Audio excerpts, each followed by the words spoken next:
Essentially, the idea is that today we have to have a balancing act. We have to have enough food to feed people in the future, as it was said.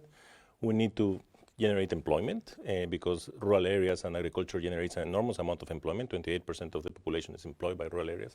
And we also need to be sustainable. And to be that, the only way we can do it is thinking on a system approach, because we need to look at the resources we have, how we can be more efficient in producing, taking into account all the stakeholders that we have, producers, consumers, and the players in the market, and also the environment in which we evolve.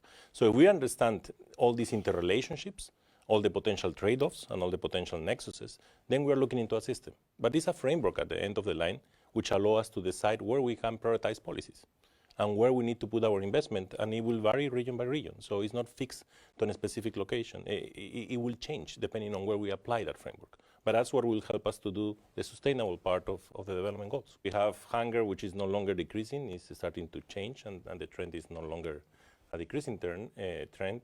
We have a problem of obesity and overweight, which is increasing at a higher rate. And we have all this potential risk of climate change, which will increase variability. We have lack of water, which is a big problem, and a scarcity of good soils. So we have a problem. How we resolve that problem, that's the issue, and that's the question of this seminar.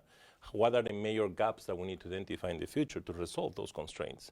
And we need to, I don't think we need to completely restructure the food system, but we need to find ways in which we can reduce those gaps and to move in a more efficient way so that we can comply with the SDGs, especially SDG 2, and that we can do it in a sustainable way.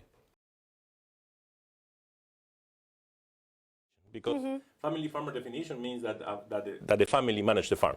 Now, in that sense, Bill Gates is a family farmer because he manages his business. Yeah. So when we look at the distribution of land on family farm, we have that a very small amount of the production in this world is handled by small farmers. So, and a bigger part is handled by family farmers, which are large farmers.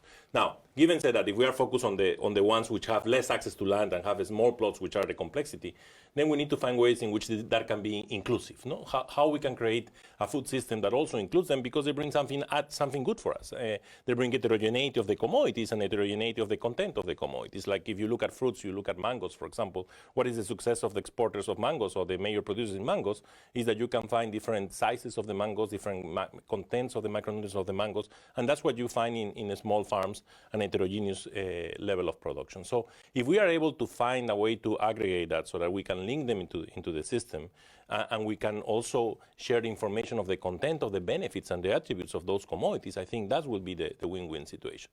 We are including, we are creating employment, and we are trying to make these small farms to be part of the system. The other element, which is also linked to it, is labor creation. And that's where the value added of the value chain is important, which is also inside this mechanism of food system. And most of the labor creation in value chain happens in urban areas. If I am a farmer and I have to make decisions, and I am looking at temperatures that are changing every day and levels of rainfall that are changing, it's very difficult for me to make a decision of what crop to plant and when to plant my crop. And this goes from the poorest farmer to the most sophisticated farmer. A clear example is what is happening today in the US.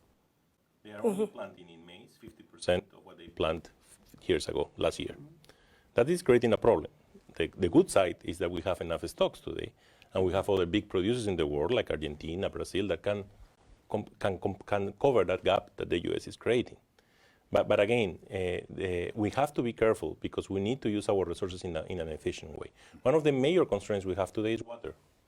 And that's one of the commodities that we never price. We move commodities from one location to the other. And very few countries have a good pricing scheme on water. Australia is one of those. But most of the developing countries, they just move commodities with water inside it. And it's not priced when it's so scarce. So we need to find ways to resolve these problems. If not, we are not going to be able to achieve a sustainable growth and to achieve and supply the food we need in the future. Today we can. Today we have enough food, as David said. We can supply the food today. But we don't know if 10 years from now, 20 years from now, we will be able to do it if we don't resolve these problems today.